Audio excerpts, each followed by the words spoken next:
Kalau korang tengah cari destinasi luar negara yang dekat, murah dan penuh pengalaman, Yogyakarta lah jawapannya.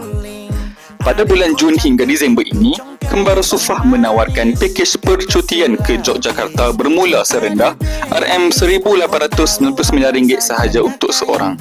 Okey, jom lihat apa yang menarik menanti anda di sana.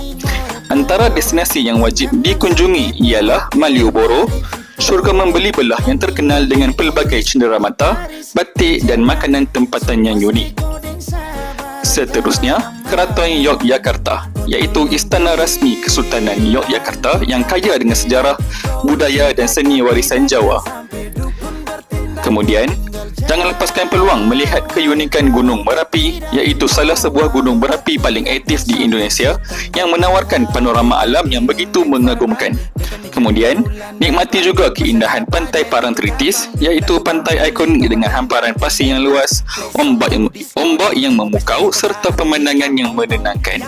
Akhir sekali, singgah ke Heha Skyview, iaitu destinasi moden dengan pemandangan bandar Yogyakarta dari kawasan tinggi, kafe yang menarik dan pelbagai spot bergambar yang cantik.